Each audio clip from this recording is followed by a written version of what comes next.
Hello everyone, welcome to Achievers. मेरा नाम है मेघा जायसवाल। तो आज के वीडियो में हम देखने वाले हैं stage related growth and development. यानी सबसे पहले हम देखेंगे stages of growth and development को।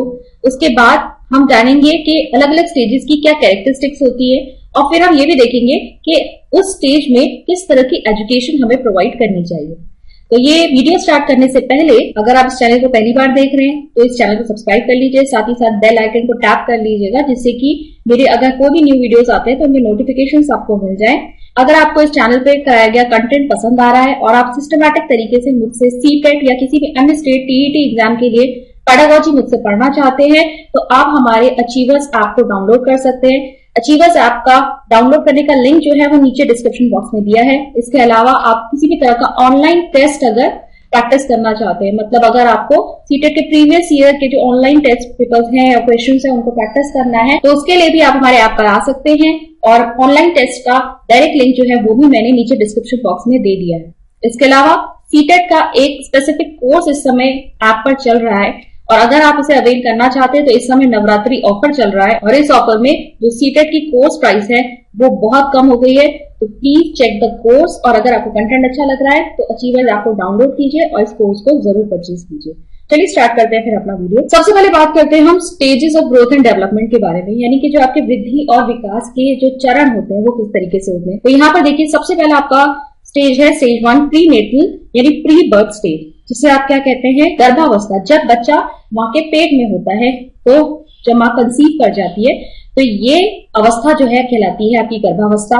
फ्रॉम कंसेप्शन टू बर्थ, यानी जब बच्चा माँ के गर्भ में आया और उसके बाद जब तक उसका जन्म नहीं हो जाता तब तक की हम स्टेज को कहते हैं प्री नेटल स्टेज। फिर सेकेंड स्टेज आपकी आती है इन्फेंसी यानी शैशवावस्था। शैशवावस्था आपकी कितने से कितने तक होती है, फ्रॉम बर्थ टू 3 इयर्स। बच्चे के जन्म लेने के पश्चात से लेकर 3 साल तक आपकी इन्फेंसी की स्टेज कहलाएगी।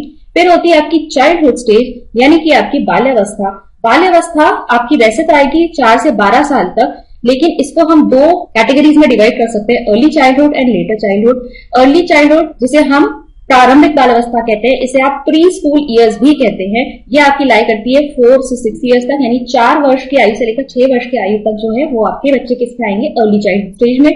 और फिर आता है आपका लेटर चाइल्डहुड स्टेज, जिसे आप कहते हैं उत्तर बाल्यावस्था या उत्तर बालकाल। तो इसमें आपके एलिमेंट्री स्कूल ईयर्स कहा जाता है इसको। ये आपके कितने से कितने तक होंगे, 7 से 12 वर्ष की आयु तक। और इसके बाद आती है एडोलेसेंट स्टेज, जिसे आप किशोरावस्था भी कहते हैं। टीन एज भी कहा जाता है, कितने से कितने तक होती है, 13 to 19 ईयर्स। टीन आ रहा है वर्ड, तो इसी से आ गया टीन एज यानी किशोरावस्था।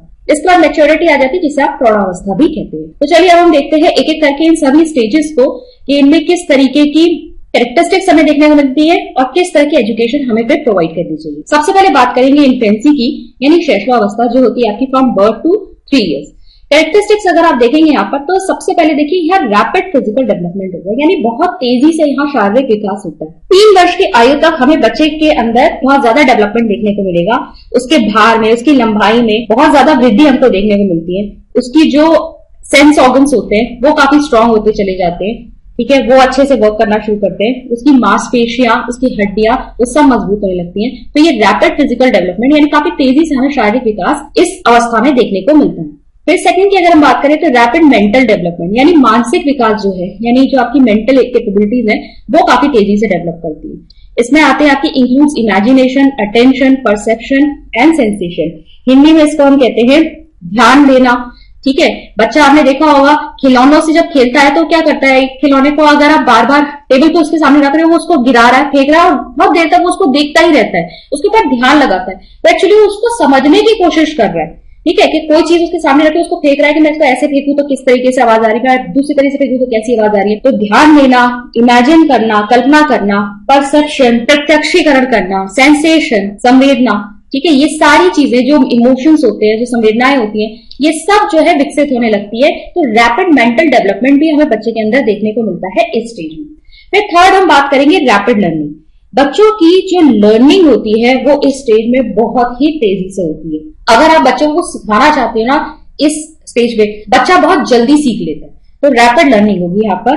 फिर टेंडेंसी ऑफ रिपीटिशन, यानी दोहराने की आपको टेंडेंसी दिखाई देगी बच्चों के अंदर, यानी कोई भी चीज आप बोलेंगे ना तो उसको रिपीट करता है, ठीक है। बच्चा एक ही हो सकता है वो किसी काम में लगा हुआ है, मतलब किसी खिलौने के साथ खेलने में लगा और एक ही वर्ड या एक ही जो उसके मुंह में आ रहा है वो उसको बार बार बोले जा रहे हैं। तो रिपीटेशन हमें यहाँ बहुत देखने को मिलता है। फिर फिफ्थ है आपका क्यूरियोसिटी टेंडेंसी, जिज्ञासा। जिज्ञासा बहुत होती है बच्चों के अंदर। बच्चे हर चीज को जानना चाहते हैं कि वो क्या है, तो हर चीज के बारे में पूछते हैं। तो क्यूरियोसिटी या जिज्ञासा बच्चे के अंदर बहुत ज्यादा होती है। इसके अलावा होती है डिपेंडेंस ऑन अदर्स, दूसरों पर निर्भरता। शैशवावस्था में जो बच्चा होता है वो अपनी हर जरूरत के लिए, चाहे उसे भूख लगी है या फिर उसे कोई और चीज चाहिए, प्रेम के लिए, अपनी आवश्यकताओं के लिए, सहानुभूति के लिए, हमेशा किस पर निर्भर रहता है? दूसरों पर निर्भर रहता है, और खास करके अपनी माँ पर बहुत ज्यादा निर्भर रहता है। तो ये चीज हमें यहाँ देखने को मिलती है। Feeling of self love. अब शैशवावस्था में बच्चों में हमें सेल्फ लव यानी आत्म प्रेम की भावना देखने को मिलेगी। बच्चा ये तो चाहता है कि मुझे प्रेम मिले, लेकिन वो प्रेम भी सिर्फ उसके लिए। अगर आप उस छोटे बच्चे के सामने उसके बड़े भाई या बहन को, उसके माता पिता अगर प्यार करने लग जाएंगे तो उसको जेलसी होती है, वो उससे ईर्ष्या करता है। तो माता पिता का प्रेम उसके लिए है और सिर्फ उसी के लिए, वो और किसी को नहीं मिलना चाहिए। तो ये भावना बच्चे के अंदर हमें देखने को मिलती है। फिर है इमोशनल एक्सप्रेशन। एक शैशवावस्था में जो बच्चे होते हैं वो अपने संवेगों को जो है अच्छी तरह से प्रदर्शित करते हैं। जैसे अगर उन्हें डर लग रहा है तो डर भी उनके ऊपर दिखाई देता है, अगर उन्हें गुस्सा आ रहा है तो चीजों को उठा के फेंक भी देते हैं, अगर उन्हें प्यार मिल रहा है तो वो भी बहुत अच्छे से दिखाते हैं, अगर उन्हें दुख है या फिर मतलब दर्द हो रहा है, कोई पेन, तो रोने लगते हैं बहुत जल्दी। तो इमोशनली बहुत अच्छे से अपने आप को एक्सप्रेस करते हैं। उनको इच्छाएं दबाना नहीं आता, ठीक है, वो अपने जो भी वो फील कर रहे होंगे उसको वो एक्सप्रेस कर देंगे। फिर है लैक ऑफ मोरालिटी, यानी हमें नैतिकता का अभाव देखने को मिलता है शैशवावस्था में। जैसे कि अगर कोई चीज उस बच्चे को पसंद आ रही है, मान लीजिए शैशवावस्था में कोई बच्चा है, उसे कोई चीज पसंद आ रही है जिससे उसकी बड़ी बहन या बड़ा भाई खेल रहे हैं, तो वो चाहेगा कि वो चीज भी उसे मिल जाए, वो छीन लेगा उससे। उसे ये नहीं पता कि भाई मेरे बड़े भाई या बहन को बुरा लग सकता है, नहीं, वो चीज जो उसे पसंद आ रही है वो सिर्फ उसी की है। तो यहाँ हमें लैक ऑफ मोरालिटी देखने को मिलती है। यहाँ पर बच्चे के अंदर नैतिकता का अभाव होता है, नैतिक मूल्यों का विकास यहाँ पर नहीं हुआ होता है बच्चों के अंदर। तो चलिए हमने ये कैरेक्टरिस्टिक्स देखी। अब हम ये देख लेते हैं कि ऐसी स्टेज में यानी शैशवावस्था में हमें बच्चों को किस तरह की शिक्षा देनी चाहिए।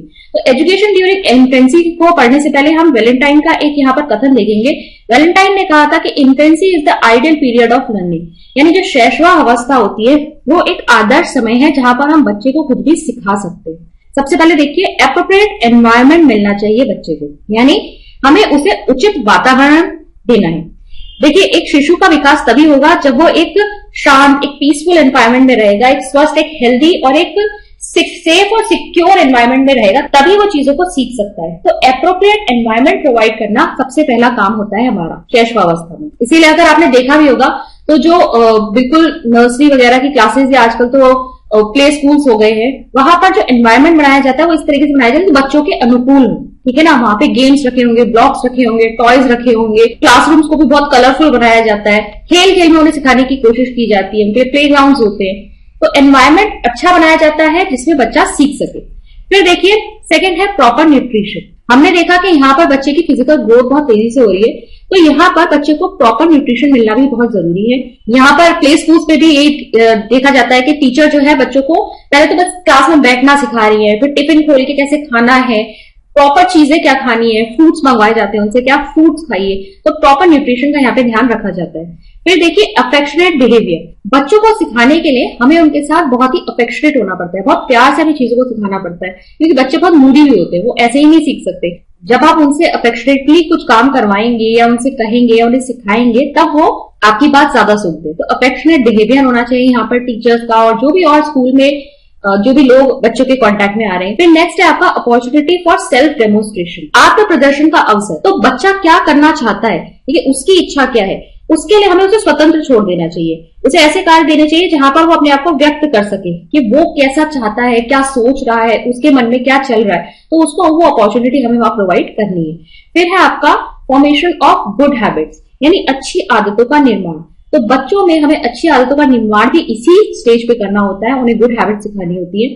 फिर है लर्निंग वाइल डूइंग। तो जो बच्चों को हमें सिखाना है वो किस तरीके से सिखाना है, किसी न किसी एक्टिविटी के थ्रू सिखाना है, गेम्स के थ्रू सिखाना है, खेल खेल में इनको सिखाना है। तो लर्निंग बाय डूइंग, ये नहीं कि हम उन्हें कॉपी पेन पकड़ा के बिठा दें। नेक्स्ट हमारी जो स्टेज आती है वो है आपकी चाइल्डहुड यानी बाल्यावस्था। इस अवस्था को आप स्यूडो मैच्योरिटी फेज भी कहते हैं, यानी मिथ्या परिपक्वता अवस्था। और किसने कहा है ये? रॉस ने कहा है, ठीक है। रॉस ने इस स्टेज को मिथ्या परिपक्वता अवस्था भी कहा है। क्यों कहा है? देखिए हमने इंफेंसी स्टेज में देखा कि बहुत तेजी से फिजिकल और मेंटल डेवलपमेंट हो रहा था, लेकिन यहाँ हम देखेंगे चाइल्डहुड फेज में डेवलपमेंट हो रहा है, लेकिन यहाँ उस डेवलपमेंट में थोड़ी सी स्टेबिलिटी आ जाती है। तो उस स्टेबिलिटी की वजह से हमें वो बच्चा इंफेंसी स्टेज के कंपैरिजन में थोड़ा सा मेच्योर दिखाई पड़ता है। ठीक है, इंफेंसी स्टेज से अगर हम कंपेयर करें, शैशवावस्था से अगर उसकी तुलना की जाए तो बच्चा यहाँ पे थोड़ा परिपक्व दिखाई दे रहा है अपने फिजिकल, इमोशनल और अदर एस्पेक्ट्स के डेवलपमेंट में, तो इसीलिए इसको स्यूडो मैच्योरिटी फेज कहा जाता है। कैरेक्टरिस्टिक्स की बात करेंगे तो देखिए पहला है इसमें फिजिकल एंड मेंटल स्टेबिलिटी, यानी शारीरिक व मानसिक स्थिरता। जैसा कि हमने बात करी कि इंफेंसी स्टेज में बहुत तेजी से फिजिकल और मेंटल डेवलपमेंट हो रहा था, लेकिन हमें चाइल्डहुड में भी वो नजर आएगा। तो डेवलपमेंट इंफेंसी स्टेज में हो रहा था, लेकिन अब हमें यहाँ पर थोड़ी सी स्टेबिलिटी, थोड़ी स्थिरता दिखाई देने लगती है। अभी भी हो रहा है विकास, लेकिन स्टेबिलिटी भी यहाँ पर हमें नजर आती है। यहाँ पर हम देखते हैं कि उसकी जो फिजिकल और मेंटल एक्टिविटीज जो अब तक काफी डेवलप हो गई थी, वो अब बहुत मजबूत होने लगती, उनमें और दृढ़ता आने लगती है। तो इसीलिए यहाँ हमें फिजिकल और मेंटल स्टेबिलिटी दिखाई दे रही है। फिर नेक्स्ट है आपका इंक्रीज इन मेंटल एबिलिटीज, मानसिक योग्यताओं में वृद्धि। यहाँ हम देखेंगे जो कॉग्निटिव एबिलिटीज होती है, मेंटल एबिलिटीज होती है, जैसे ध्यान लगाना, प्रत्यक्षीकरण करना, इसके अलावा रीजनिंग देना, तर्क देना, विचार आना, ठीक है, किस तरह से बच्चा सोच रहा है, उसमें इंप्रूवमेंट हमें दिखाई देने लगता है। तो मेंटल एबिलिटीज लगातार बढ़ रही है। बच्चा अब ज्यादा देर तक अपना ध्यान केंद्रित कर सकता है, ज्यादा देर तक चीजों के ऊपर सोच सकता है, उस पर अच्छी रीजनिंग दे सकता है, अपने पूर्व अनुभवों से सीख सकता है, उसकी यादें, बहुत सारी जो स्मृतियां होती है वो बनने लगती है। ठीक है ना, इससे पहले तो हम देखते हैं काफी चीजें बच्चे भूल जाते हैं, लेकिन यहां पर हम देखेंगे अब जो इस अवस्था में चीजें होती है वो बच्चे को याद रहती है आगे तक। फिर देखिए क्यूरियोसिटी, यानी जिज्ञासा। अब जिज्ञासा की बात हमने इंफेंसी स्टेज में भी की थी, लेकिन वहां पर जो जिज्ञासा थी ना, वो थी हर चीज के बारे में क्या, व्हाट जानने की, कि है क्या ये चीज। ठीक है, लेकिन अब बच्चा क्या कहता है, हाउ, ये कोई काम अगर उसके सामने हो रहा है तो ये कैसे हुआ, या वाई, क्यों पूछता है, ऐसा है तो क्यों है। जैसे चिड़िया के बारे में पूछता है ना कि चिड़िया क्यों उड़ रही है, हम क्यों नहीं उड़ते, मछली कैसे तैर लेती है। तो पहले तो सिर्फ चीजों के बारे में वो जान रहा था इंफेंसी स्टेज में, ये क्या है, वो क्या है, चीजों के नाम उसे पता थे। अब उन चीजों के बारे में वो हाउ एंड वाई के बारे में भी पूछ रहा है कि ये हो कैसे रहा है, या क्यों हो रहा है, ऐसा क्यों है, वैसा क्यों है। तो ये सब क्यूरियोसिटी जो है अब बच्चे के मन में आने लगे। रिलेशनशिप विद रियल वर्ल्ड, वास्तविक जगत से संबंध।